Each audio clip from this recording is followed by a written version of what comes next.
everyone. The video you're about to watch says that it's part 2 of my daddy's passing, but in reality, we cut part 1 because after discussing it with my mom, there were some things that we were not comfortable disclosing to the world, so in due time, maybe I'll talk about it, maybe I won't. Hey guys, hello again. Hi. So we're not going to really have the banter and all that now because we're doing a back-to-back video, same shirt, same background, everything. This is part 2 of the aftermath of Father's passing. As you can see in the background, there's a big giant pumpkin, a 70 or 80 pound pumpkin that we recently picked, which is kind of cool. We'll be processing that soon, and I've been working on that guitar that Natalie got me for like an early Christmas present. So where we left off, we're not going to start where we left off. We're going to, for part 3, we're going to talk about hospice and VA and, you know, a few of those things. So it's not really going in order. We're going to talk about your mom, like, you know, her being uprooted and, you know, what's going on. Do you want to start? It was very traumatic. She's lived in the same... In a country? In the country, in the same house, since I was 16. I'm 42, so you do the math. And you guys lived what, on a lake previously in the same general area, a country area, country area, not in a city. So now we're on the hunt for some place to live, and we are freaking out. We're scrambling. Can I live with you guys? Can I live with you guys? Can I stay at your other properties? Can, you know, do we find apartments? Where do I go? Where do I go? So I'm 71 years of age. Where do I go? Yeah, and this is someone that doesn't know how, you know, to really pay bills, or hasn't had to do it in 30 or 40 years. Yeah. I'm guessing she did it before. Well, yeah, it was just me and her when she left. Yeah, when she was young, right? When she was like 30 or something. Yeah, but again, she 71 or something. Never really even used a debit card. And she would write checks, right, a little bit, you know, when she knew she had a little bit of money in the bank. Yeah, but again, nothing like my dad. But generally, pretty much did everything, including shopping, and she's never been to an ATM probably by herself. She's definitely never did online banking. Never did online banking. No, still haven't done online banking. So she is the old school way. You know, yeah. You go to the bank and you get them to print out your balance or whatever, or talk to a person. Yeah, so one day that may not even exist, you know, doing exactly. That. It might be all online, or, you know, and it's already getting hard to call somebody and talk to a representative or employee anywhere nowadays. So what was the process? You know, you experienced it more than anybody, you and your sister. The anxiety and all that. Lots of anxiety, lots and lots of anxiety. And I can't blame her, but I knew that she was going to be okay. But again, how you tell someone in the middle of being uprooted and their life handed to them on a platter, and basically saying, oh, you have to fend for yourself now, you're alone, and how you tell them they're going to be okay. And she's asking for your help, my help, Amber, anybody, you know, her sister. Yeah. And Amber is quite a ways away. She's got 5 kids. has her own struggles, and we're a 5-person family with wheelchair, and if our yard floods, we can't even get out of the yard, or at least Natalie can't. So it's a struggle every day for us to do anything for ourselves, much less anyone else. But you can make phone calls sometimes and do online stuff, and Amber did that as well. Mm-hmm. And we all pulled together, and she is now in an apartment, which is very odd. Let's go back to that though. Did she apply for any other apartments beforehand? Oh, she was looking at mobile home parks, right? So there are these like senior mobile home parks, which she was really adamant about, right? Yeah, like to an extent, she was going there, like.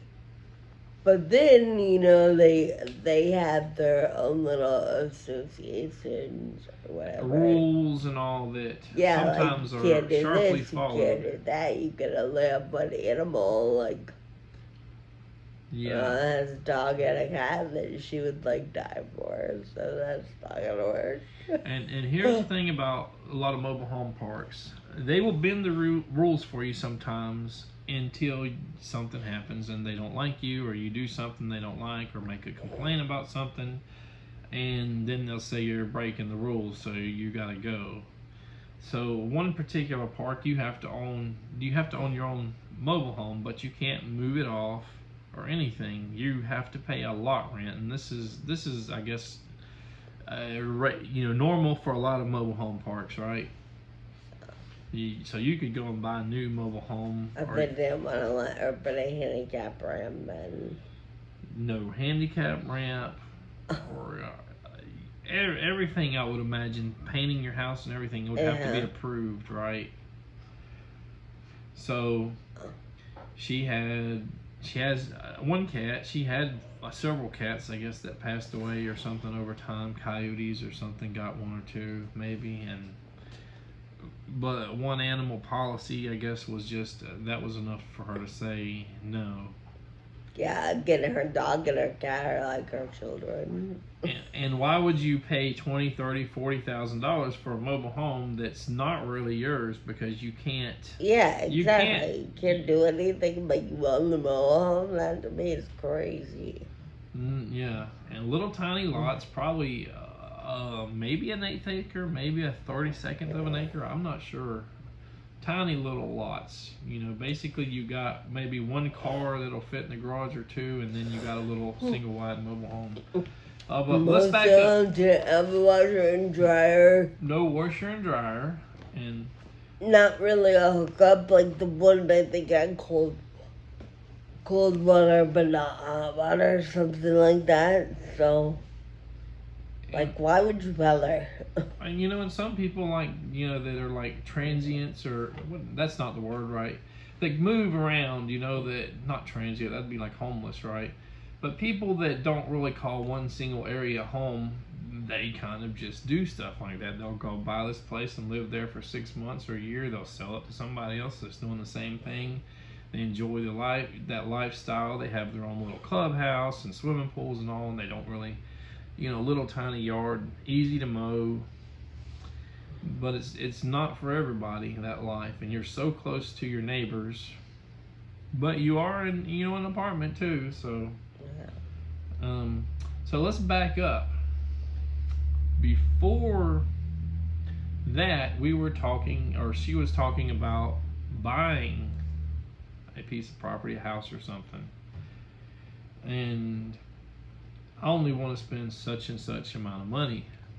So we looked, all the little places. Let me do a mic check. She just hit the mic again. We got a bad XLR cable. Check. Hello. All right, it's working. So a reality check set in for everybody. You can't buy in the state at all property, period. Good, and I'm not even saying a ready to move in property, even like a sort of a fixer upper, an old mobile home lot or anything, for probably a quarter of what she wanted to spend.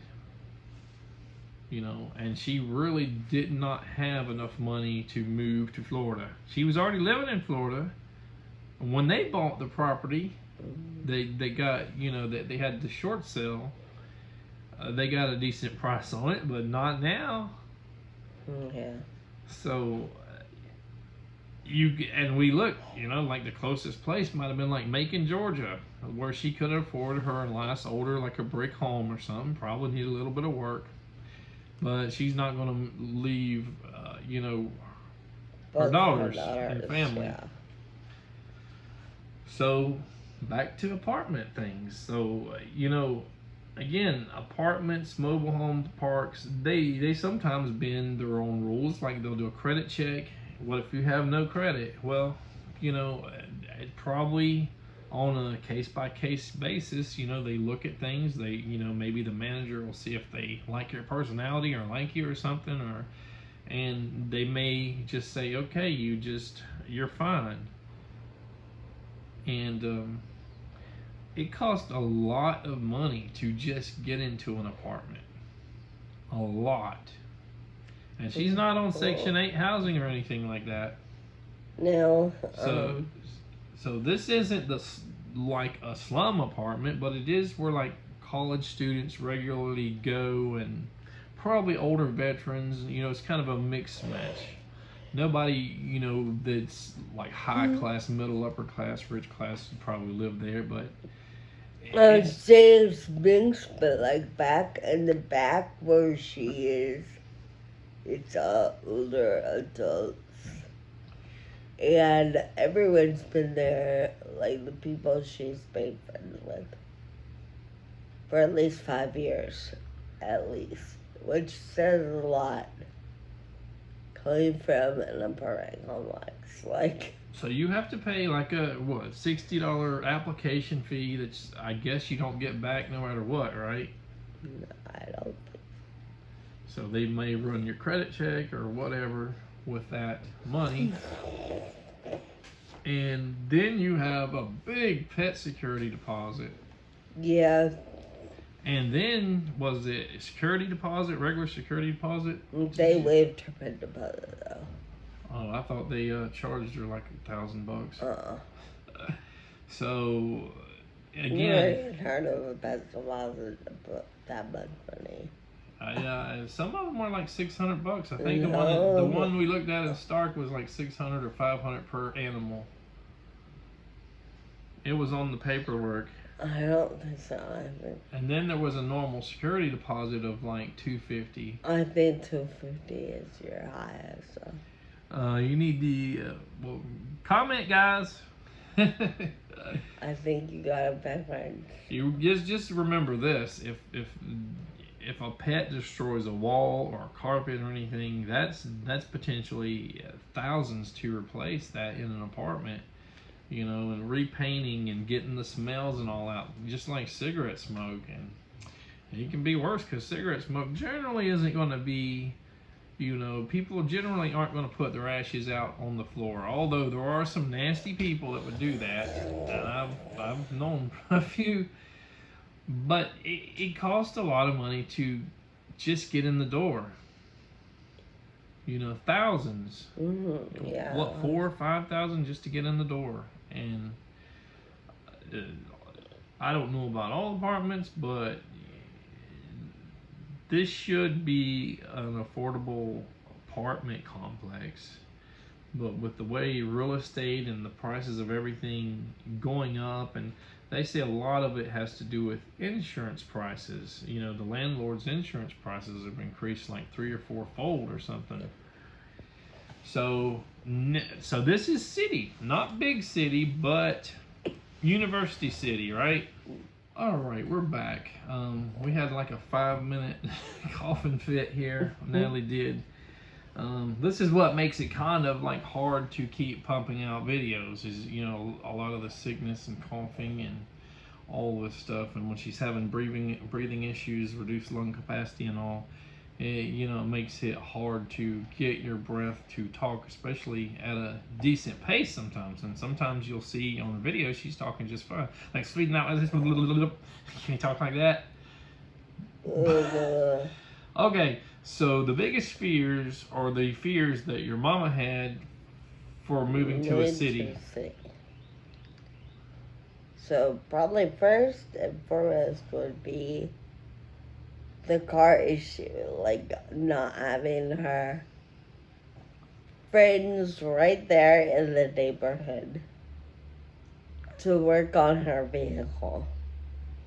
She drives an older truck that hasn't really had issues, but it's still an older vehicle, so you never quite know.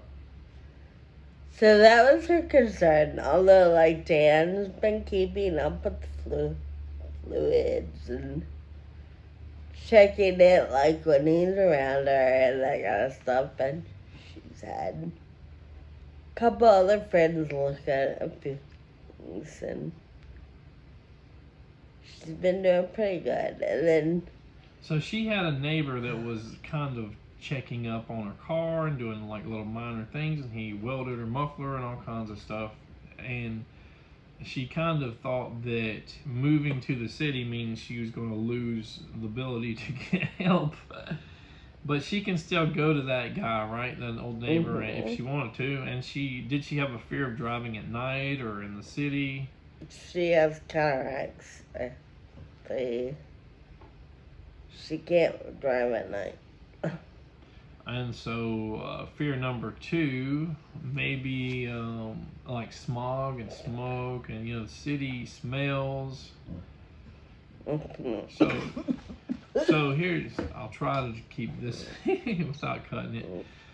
So she has a lot of breathing issues like Natalie does.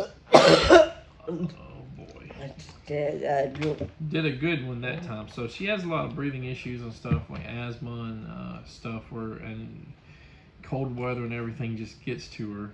And when she actually moved to the city, she realized she could breathe better. And I think in another video we talked about the other day, we're like, don't come to the woods, don't come to a rural area and expect to have clean air, that clean mountain air, because there's people burning plastic, there's probably meth places, there's probably all kinds of stuff. People always burning leaves and logs and trees, and and most likely the reason why she can breathe better is because there's less pollen, less plants. She had hundreds, if not thousands, of flowers and trees that were just throwing pollen probably almost year-round out, in her little country place. You don't have as many trees, as many flowers and plants in the city.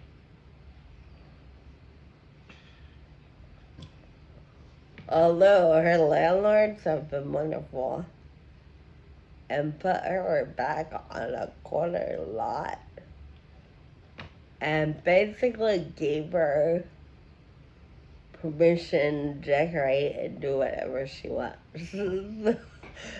So like her little corner from Finn's having artwork all over it, like all her little flowers and stuff, but she can have, being that she moved from a huge spot. She doesn't have tons, but she has a little. And her bird feeders, like all that stuff is all there. Her swimming pools with her fish. Yeah, So, fear 3, I can think of at least 2, and we kind of talked about this. Loud noises, boom boxes. Like really loud. 90% deaf. So where she was before, somebody used to shoot a cannon off all the time, right? And then there were gunshots, and she would freak out. What does it actually do to her ears when she hears like a cannon? I think it has something to do with the vibration. I don't really understand it. Is it like PTSD type stuff? No, it's like all of the ear. It does something to the ear. Okay, and If she, you're deaf, you'll understand that. I've heard other deaf people talk about because some of them can sense, they have a, a greater sense of like vibrations and really like bassy loud noises and stuff. it. They can Yeah. kind of feel vibrations.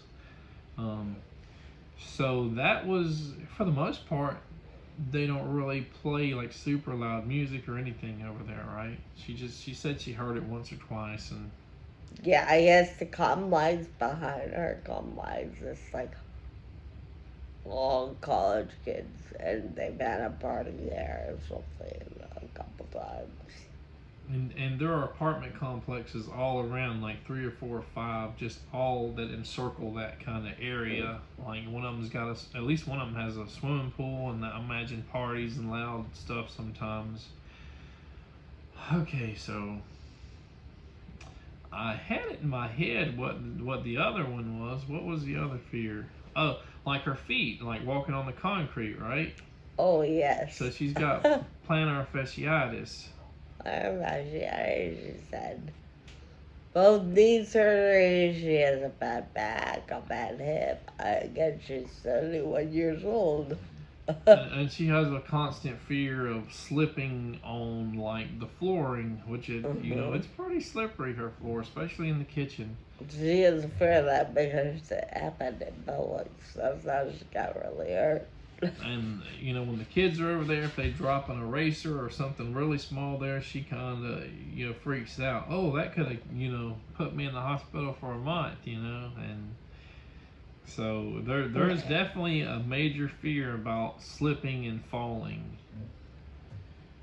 And so basically pounding the concrete with plantar fasciitis, which is I have, it's extremely painful. It's similar to gout, in terms of the pain level. Any other reservations about moving to the city, crime or anything? Not being able to do things like she used to freak out about going to get her milk and water and going to the grocery store and doing things like shopping on her own. Because again, my dad did all that for years, and she never really had to, and she was afraid, especially with the winter, she would have such trouble breathing, she wouldn't be able to easily do all that, and she doesn't understand. She's very old school, so technology, from everything about computers, the internet, like Alexa, like TV is all the internet stuff. Like, she was afraid of all that. And when we were getting her moved over there was a discussion about should we do streaming for her or get cable TV. And it's cheaper, at least for now, to do the streaming service. We can share some of our streaming services with her, so we just got her, cable internet, and just did streaming. So she has ordered a few channels on Prime and paid sometimes 10 or $15 a month, not even knowing that she ordered 3 or 4 or 5 different So we kind subscriptions. of gotta keep all on that, but Yes. So that I'm sure your sister probably would have said that's a bad idea. Just give her cable TV for 30 or 40 whatever more dollars a month, and just let her just move the remote button up and down and get cable TV. Because you also, when you're in this, you have a lack of technology or whatever in your haven't been around the technology much, and where she lived before had no internet service. There was nothing. You get a little bit of signal on your smartphone or whatever, but that was your internet. And you have to ask people to give you what do you call it, take advice or whatever, technical assistance. You got to be tech support. That's what I was looking for. And instead of calling the cable company, the internet company, she's gonna call us or somebody else. And so that was. She likes, and she's got an antenna. We did an antenna for her locals, and she gets pretty much all of her locals, and so she can just go local programming and philo and yada yada. There's still a lot of things that she just is not doing, like the online banking, which we need to wean her off of the old school method. Going to the bank or calling us every time, or your sister, and get her to figure out how to do it, or teach her how to do that stuff. So, what would you think if your mom started dating?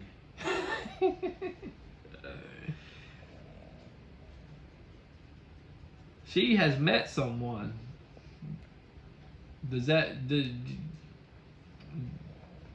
Not official though.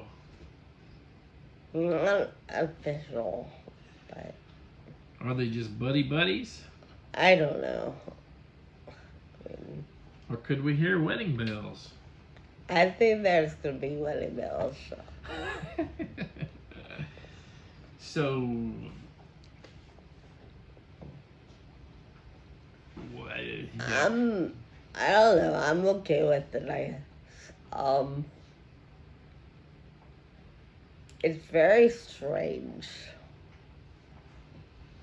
And this is a guy that lives at the apartment building that she just met him and was like cleaning for him, right? Just for a little bit of extra cash.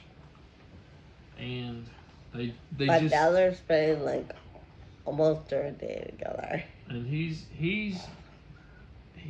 partially in a wheelchair, right?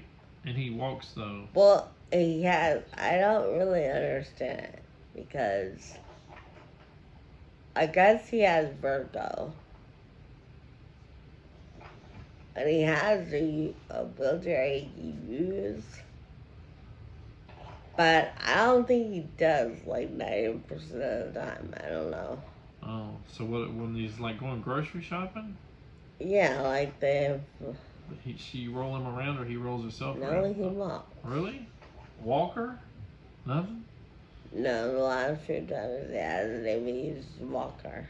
Well, maybe they met each other and now they're being more active, and he's getting a little bit more healthier and putting his muscles in his legs to work. Yeah, that could be because he said he was like a loner and like called himself an invert and didn't come out of it. Introvert. Yeah, what I say, invert. Like, yeah, your phone is always inverting. Oh yeah.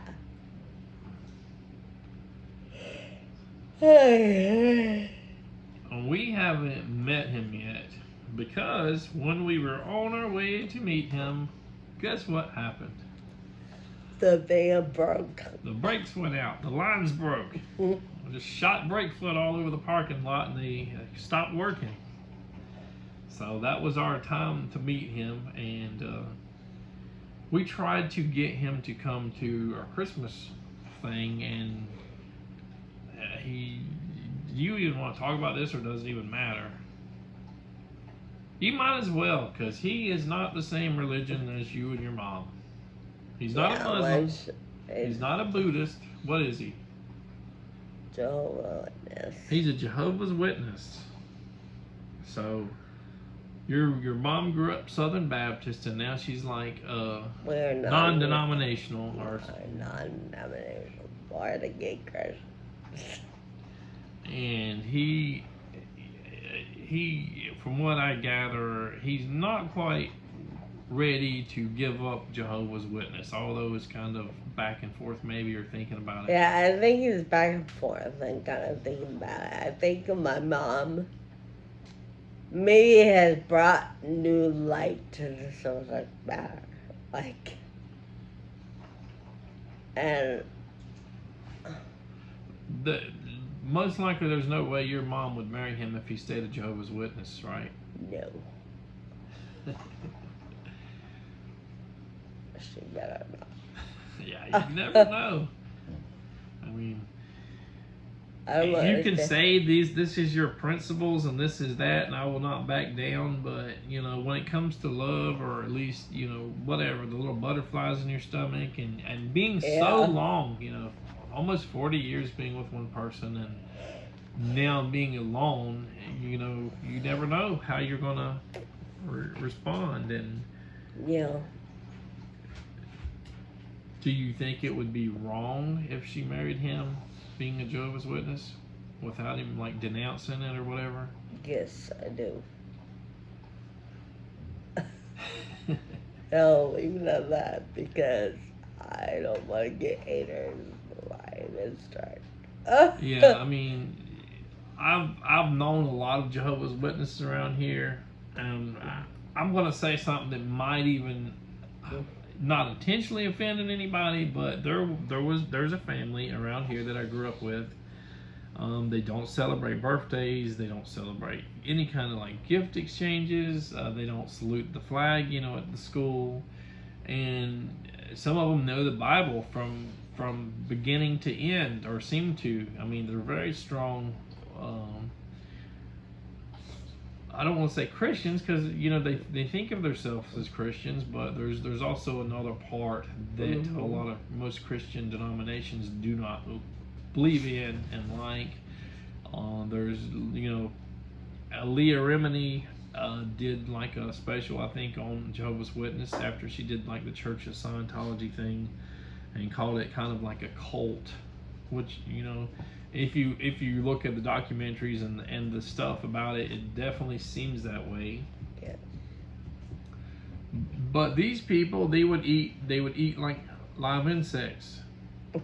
I've seen them do it, and I don't know if that's in the Bible or if it's something they interpreted, like cicadas and stuff.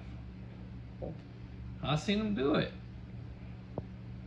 Just grab it and eat it live. Yeah, is that all? Is there something in the Bible or something in whatever they believe in that says? I think there is something in the Bible that talks about something about the end times and like the what do you call them? Swarms of like locusts or something. And them eating it? Coming in, and something about, I want to say there is something. Yes. I don't know. Clarify it. If you know the scripture, clarify it. And we know, even from like what most people consider Christian denominations, each denomination has their own interpretation about what they read in the Bible. So there are major differences probably between Catholics and Baptists, and then Southern Baptists to like other Baptists. There's major differences, but we're getting kind of off of the subject here. So hey, we might have just made some enemies here. Or some frenemies. I don't know. Yeah. If you're Jehovah's Witness or know about it, comment. Say, set us straight. Don't be rude or anything, or we'll have to delete your comment probably. But we're open to listening. All right. So, where's the future with your mom? Is it in an apartment? Possibly married to this guy, move into what if they get together and they got good money? Are they going to buy a house? He talks about buying a condo. He's already talked to her about it, so. You still have all those fees, though, right, when you do that? Oh, yeah. I mean, your mom loves to, like, cut grass, like use a riding lawnmower, right? Yeah. She might complain that she don't want 5 acres of land, but if she had a quarter or half acre and they buy a house somewhere. She made them fine. I don't know. I'm happy right now to see her. First of all, she's happy. It's weird. Don't get me wrong. My daddy just died 6 months ago. It's kind of really weird. But she's happy. I'm happy. I don't have to worry about her all day, every day. And my sister does it. I know, like, at first, like, the first couple of months after dating, like, when she moved into the apartment in August. And the first couple months, like, if she didn't answer her phone, I would, like, spaz completely out. Like, I had Dan, like, going up there one time and... Okay, yeah, so we probably don't have a whole lot of time, but let's go ahead and talk about that. I forgot about that, too. So, she left, did she leave her phone in her car, truck, or something? So, she went all day, just probably grocery shopping and this and that. No, she went with their new friend, Oh, that woman from... I don't remember her name, but yeah, they had gone to the museum for the day. We called and called and called, and then Natalie called the landlord manager or whatever at the apartment complex, and she's like, I don't see her, or something, doors locked, whatever. And we were just fixing to go up there. Natalie thought, she had me convinced that, her mom was dead in the bed there on the floor. I freaked out, like, I just lost my dad, now I lost my mom, oh my God, what am I gonna do? Like, we were heading that way, and then she called. And then I kind of swear I think I heard the office manager wrong. She said, her blinds are up, but I can't go in there. That's fine. But I thought she said the truck was still there. Yeah. And you thought she said, or she said that the truck was gone, but you thought she said the truck was there. Yes. So that would kind of freak me out too. And then we had somebody to get the kids. It took, it was just a big panic. And did I have a key? I had a key. She just gave me a key. Yeah, so I said, what happens if your mama's dead in there? You don't need to go there. I said, you're riding with me just because you insist on it, but you're not going in the apartment. I'm going to go in myself just to make sure she's not laying there dead.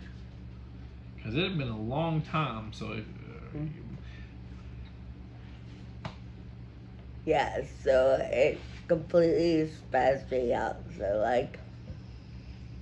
like to know now that she's comfortable where she is, and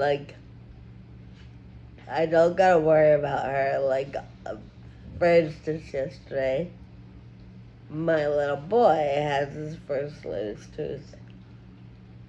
He calls her Tata. Called his Tata like 4 times.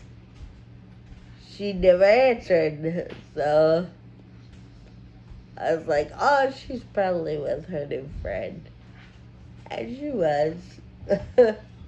So there's another end of this opinion or thought too, because you're missing your mama.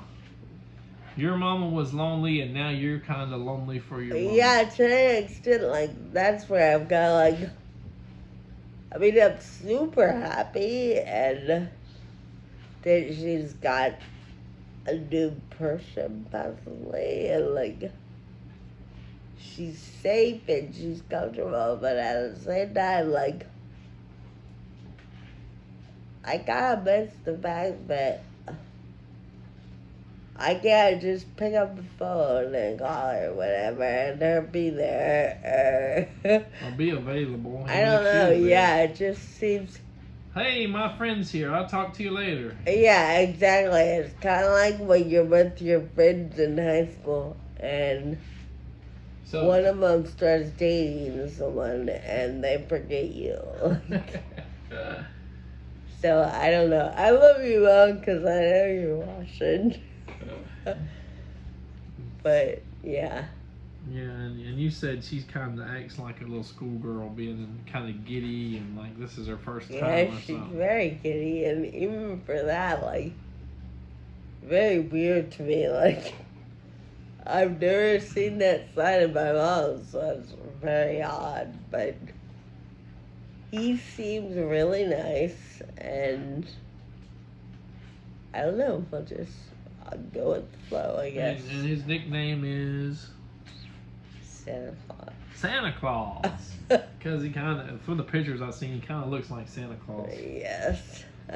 So, alright, so I'm sure we missed a lot of things, but Yeah. our time is up. Part 3, we're going to talk about the tough stuff, right?